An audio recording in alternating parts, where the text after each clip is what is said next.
So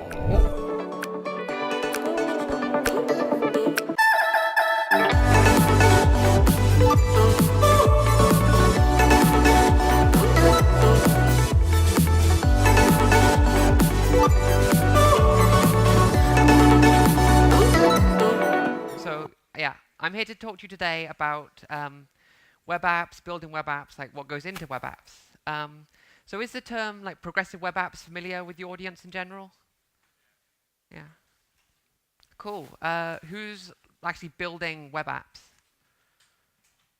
Oh, good. That's actually a significant number of you. But there is some new stuff in this talk, so it shouldn't all be stuff you're already familiar with. Um, yeah, it's who actually uses a web app in their day-to-day life, like Twitter Lite or Facebook on their home screen or anything like that. So not many of you. Okay, you really should. Like, they're really awesome, and especially the Facebook and Twitter web apps are pretty damn excellent, and I prefer them to their native equivalents. But yeah, let's get started. All right, so web apps.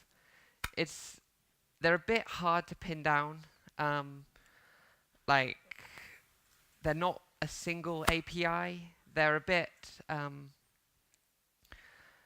hard to actually put down to one particular aspect. Like, finding an app is easy. Like, if it's you find it in an app store, it's a native app. If you view it in a web browser, it's probably a website. But without a web app, like, generally they exist outside of the browser, but you won't find them in an app store. But sometimes they are, because they're wrapped. It's a little bit fuzzy. Like, it's a bit of a nebulous thing. There's no single API that you need to do a web app. They've been around for numerous years now, so I think the current way of doing a web app is like service workers and the web app manifest, but that wasn't always the case. Web apps have been around since iOS introduced Add to Home Screen many years ago,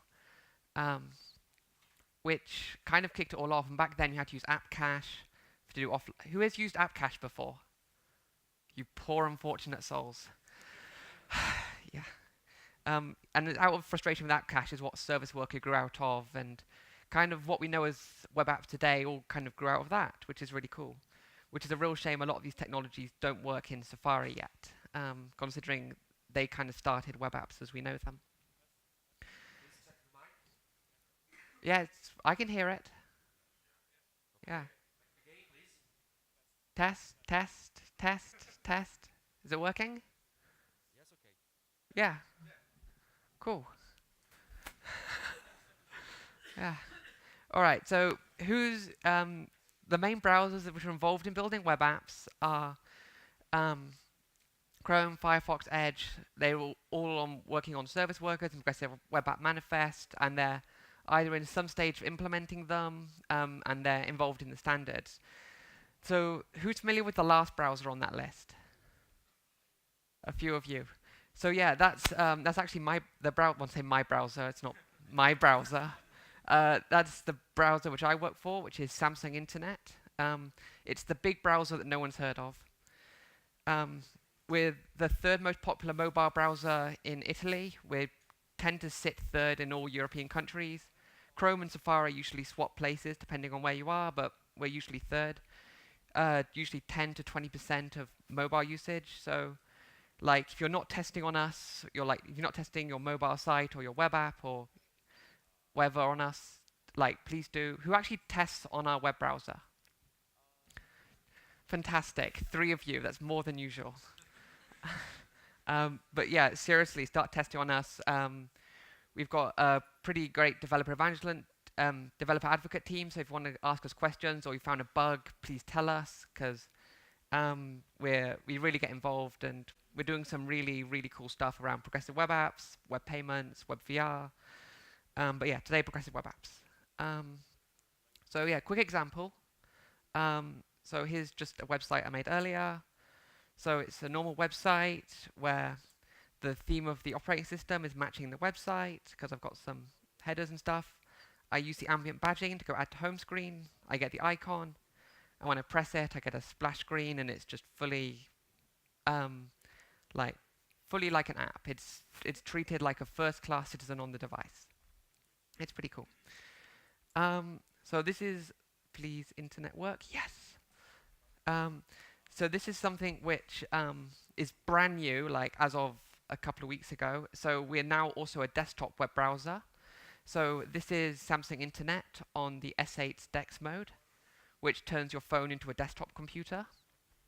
And the same ambient badging methods we've got there, which are used to add an icon to your home screen, also work on our desktop browser. And this is something I'm going to talk to you a bit about today, because there's definitely been some miscommunication here where some people are thinking that progressive web apps are a mobile-only thing. They've been around on some desktop browsers for a while now. We certainly weren't the first. But, oh yeah, do you want to see my YouTube history? Yeah. So yeah, we're not the first, but I think we've been experimenting with ambient badging, which is like the little plus icon in the URL bar, just to try and raise awareness of progressive web apps amongst consumers. So what's the point of web apps? Well, primarily they look to solve an engagement problem. And the problem is with apps a bit. And it looks a bit like this. So the left is this poster, which was how to get our guidebook. And first you have to go to the URL, push the button to download the app, go to the App Store, download the app, open the app, and then you get the guidebook. When what it should have been is go to the URL, because it's a guidebook. It's ideal web content. There's no need for that to be an app. And this app-only thinking is holding back a lot of companies. So this is the flow where your users go. So you have this big pool of audience who you've spent a fortune trying to get to come to your website, and you want them to open up the app on the App Store. So you're going to lose a significant chunk just before you even get them to go to the App Store. Then they might not even decide to install the app. Then once they've installed the app to your own home screen, they may not even open it, because there is so much more interesting stuff on their phone. Like you might be in real trouble, and your app might be positioned right next to Candy Crush. You're never going to get opened. The audience you'll get through a native web app are they're already your faithful audience. They're the people who were so desperate to use your content, they were willing to click 10 times, which may not seem like a lot of stuff, or click about 6 or something times, which may not seem like a lot of work, but our audiences are super lazy. So to try and minimize this as much as possible is really good. So the kind of people you get are the people who are already ready to use your software. So when you build a native app, your early numbers look fantastic.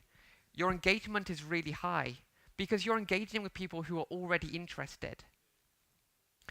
But when you are running for a long time and you're trying to build your audience a bit more, that's when you start to struggle with actually bringing people back into the app. So with web apps, we're trying to bring the cool engagement of the web. I say cool because I think the web's cool, but it's not considered cool these days, I suppose. It's not the .com era anymore. So yeah, I'm going to try and highlight some web features which are really powerful and fantastic, but lots of people probably don't consider that much when using the web. So for example, URLs. If I wrote down a piece of string that began HTTPS, or I can guarantee that most people would know what to do with that. They would probably immediately just type it into their browser to see what it was. I should have had a URL on here, like an actual URL, but there are some later. Do you guys know what a URL looks like? Like HTTP : yeah, right? This is ingrained knowledge. You don't have to do additional education. It's very powerful. When you build a web app or a website, you are 90% accessible out the box. So if you're trying to reach an audience who may have difficulties using something like an app, you already get mostly there. And by doing a bit more, you can reach a humongous audience of people who may not feel comfortable using a native app. But of course, traditionally the web is missing some of the like really cool features of apps, like working offline and not needing a network connection, push notifications, background sync. I mean, you guys all raised your hands when I asked you what web apps were, so you're probably all familiar with these are the new cool things in the web, which is why they're on this list. But so far, I've mentioned service workers and push notification stuff. I'm yet to pin down like any technologies. And Google have kind of put together a Chrome extension to look at this. So this is Google's Lighthouse project. Of those you build in web apps, who actually uses Chrome Lighthouse to measure it? Oh, fantastic! So this is the best tool ever. So, like, just write this down or tweet it, or whatever, and go install it when you get home. Run it on your website. Run it on your web page. So it does this analysis on your site, and it gives you it's a bit exhaustive. So it gives you a mark out of 100 for kind of how appy you are, how good you are, how good your experience is in general. And this is the kind of stuff it touches upon. So whether you're responsibly designed, whether you work on desktop and mobile correctly, how performant you are. So how quick you are to start, but also whether you render consistently when the user's using your site. It checks your web app manifest, which is something I'm going to go into later, to ensure that you actually get an icon and a splash screen and all the loveliness once they're added to the home screen. And whether you trigger the browser install prompts or the ambient badging of various browsers. And offline push notifications. And finally, progressive enhancement. So actually that you make sure you actually do work everywhere. So I'm going to go into each of those bit by bit just to make sure you all know what they are. So responsive design. So in the developer advocacy community, we've been going on and on about responsive design for ages. So who here is actually doing responsive design in their products? Oh, come on. Okay, there's a few more hands, but still, like, websites, one URL should give you content that should fit the device regardless of the platform. You shouldn't be delivering separate URLs for mobile, for desktop, for tablet, because a new technology will come along which isn't a desktop or a mobile or a tablet. And the situation you haven't anticipated, it might not work that well. So by building responsively, you'll probably fit well regardless of the viewport you're on. Whether you're on a TV or on like a computer or a phone or a watch or a TV or a refrigerator or a printer. Sorry, those are all things which internet browsers are on, which is nuts. No kettles yet, though. I'll speak to our product managers. So yeah, add the mobile optimized meta tags, but this is all stuff you can look up, and you're probably already doing it because it's in a whole bunch of boilerplate code for HTML stuff. So this is kind of some of the new progressive web app features. So the web app manifest. The web app manifest just describes the appearance of your app once it's installed to the device. So for Safari, if you want to get the icon on the home screen, you say it's mobile web app capable and add the icon. That's like old. And the new shiny is the W3C method, which is the web app manifest, and it is really cool because you get to describe your app using JSON rather than XML, and we all love JSON, and none of us like XML. So yeah, here's the web app manifest for the blue app earlier in my talk. So going from the top, so I've got a name, probably does what it says on the tin, what it looks like on the home screen. 2 sizes of icons for different DPIs. We have the start URL. So there's a lot of misconceptions that people think that the add to the home screen is just like a fancy bookmark. Well, it's not really, because it doesn't use the URL of the page they're on when they go add to home screen. It uses the URL defined as the start URL, which is fantastic if you want to. It always ensures they land on the homepage of your website when they fire up your app. But the other cool thing is that you can add a query parameter to this. So instead of here, I've got /v7 because it's version 7. I could instead do /v7 ? Is a web app, and that way I can look in my analytics later just to see how many people are using web apps or using my web app. So the display, so 4 values, browser and minimal UI keep the URL bar, and this may seem counterintuitive, but it's something which a lot of news agencies actually do, because URLs are really important to getting people to share their content. So it's an easy way to, because people are familiar with, I want to share this, I'll copy and paste the URL to someone. So they like to keep the URL bar present, but standalone, which is like your default app experience. So no URL bar, but you still have the status bar, and then there's full screen like a phone game. Full screen isn't supported everywhere. Some browsers don't want it to do. I think it works in Samsung Internet, but those are the general values. Background color and theme color are Chromium specific, so they control. So do you guys remember back in the demo earlier, the color of my status bar was the same color as the header for my app? That was because I'd set the theme color. And the background color is just the background color of the splash screen. So those are specific to Chrome and Samsung Internet. So the browser install prompts. So there are 2 ways these are done currently. So on Chrome, if it's your 3rd time using a website within 2 weeks, it has a service worker, it has a web app manifest, and the web app manifest display is set to standalone. I probably should have written all those things down so you can take photos, but you can look them up. Then it will fire up a browser prompt. So this is the thing on the left. So they land on the website and they get a prompt which prompts them to add it to their home screen.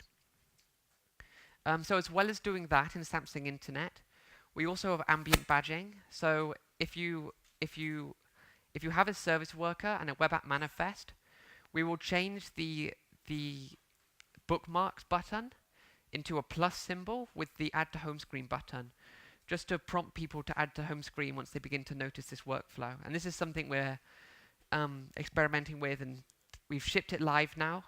So hopefully it should, because it landed on stable with the release of the S8, but it will reach all Samsung phones soon. And hopefully this catches on with other browsers. Edge are doing something incredibly cool. So at least I saw it in a blog post a while ago, they written where they were talking about using their Bing's crawl to identify web apps and automatically add them to an app store, which is, I think, fantastic for bringing web apps to Windows. So yeah, this is the really cool thing about these prompts, though, is that they're really, really good. If you're going to show anything to your product managers, show them this. They're 5 to 6 times more converting than an please install our app banner on your website. That is a significant increase in engagement. So if nothing else, progressive web apps pay for themselves just through that. It's really cool. Yeah. All right. So next thing, go over to the service workers. So this is the web as we know it a la 2001. So websites in a browser access the network, um, and they are entirely reliant upon the network. They might use web workers for doing stuff outside of the browser thread, but the content itself is still constrained to a browser window. When Apple introduced the add to home screen functionality, we started thinking about websites in a new fashion, when you have web apps that live outside of the browser. When we introduced the service worker, so who is familiar with what a service worker is? So a significant number of you. It's exceedingly powerful and really cool. So a service worker is effectively a caching proxy that lives in your browser. It's entirely programmable with JavaScript and allows you to cache network requests, intercept network requests to deliver cached content or make new content entirely. It can be used to receive information from the network via push notifications, via push events to deliver push notifications or do background sync. Seriously cool stuff, incredibly powerful. I'm really sure we're only just beginning to see the tip of the iceberg on how much service workers can do. I've already seen some really incredible stuff, like people doing transpiling in their service worker rather than inside the browser.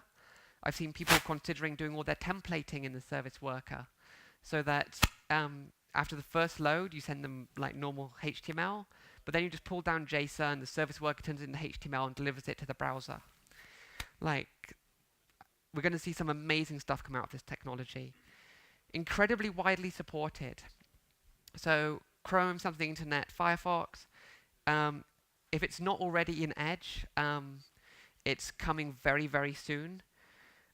Safari haven't implemented it yet. It's still under consideration on their roadmap. But they have implemented promises. They have implemented fetch, which is kind of like the underpinnings of what you need to do a service worker. So hopefully we should start seeing something cool coming out of them soon.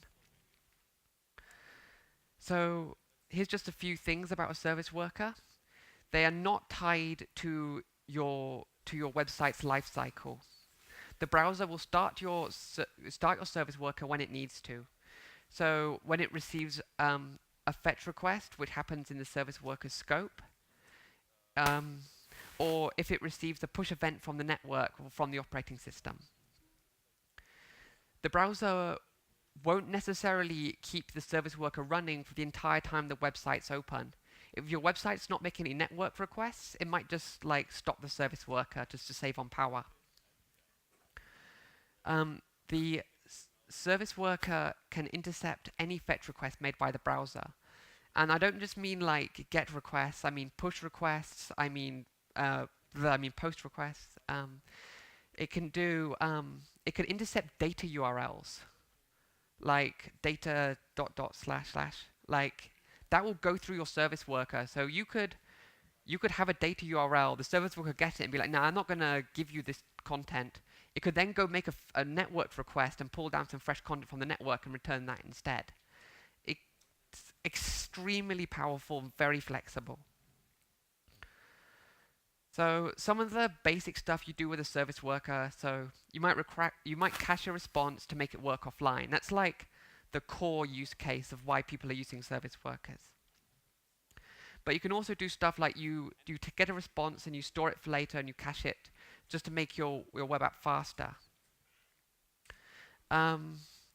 And often when you first load up your app, you might just pull down a whole bunch of static resources in the background just to make your most used paths even faster. Alright, so push notifications. You've all seen push notifications. You've probably already received a few push notifications on your phone today. They're very cool. They're a little bit complex. I'm not going to go through the code, but I'm going to show you like how they're constructed. So first you have to ask for permission, which requires listening to a click event. So when you ask for permission, the browser props up a prompt and asks if you want to allow push notifications. Once you do that, it returns you a JSON object which contains all the information you need to know to make a push request to that browser. You then send it to your server and store it in a database for later. When you need to make a push request, you then pull that JSON object. You then pull that out of your database and you parse it as JSON, and you get it back as a normal JavaScript object. And in here, there's probably going to be some kind of endpoint and maybe some configuration IDs. Unfortunately, there is a standard for this, but Chromium-based browsers are a little bit off standard. So you have to do some parsing to it, and it's a little awkward. So to save you a headache, there's an NPM library called node push, which basically takes this JavaScript object and parses it and does all of the complicated stuff for you, and it makes the API call using Node's HTTP. This endpoint belongs to your browser manufacturer. So for Chromium browsers like Samsung Internet and Chrome, it looks like an Android Google Cloud Messaging URL. Firefox have their own. I think you can do push notifications in Safari actually, but I can't remember how. This then fires, of course, Safari does it in its own way because it doesn't have a service worker. But when you do it the W3C way, the browser manufacturer will send a notification via your operating system's notification provider. Well, push provider. So on Android, Google Cloud Messaging will go through the operating system. So it's very energy efficient for the user. You're not just like spamming their network. This will then fire a push event in the service worker, which you can then use to display and handle a push notification and do whatever you want with it. That's the easy bit. The hard part is deciding when to send a push notification. Because it's a fine line. If you send too many, the user will block you. And once they've blocked you, you can't ask again. And then you've taken this really powerful, really useful feature for re-engagement, and you've thrown it away. So this is the most important thing to do metrics on. Like see what notifications users like. Really work out when you're doing too much.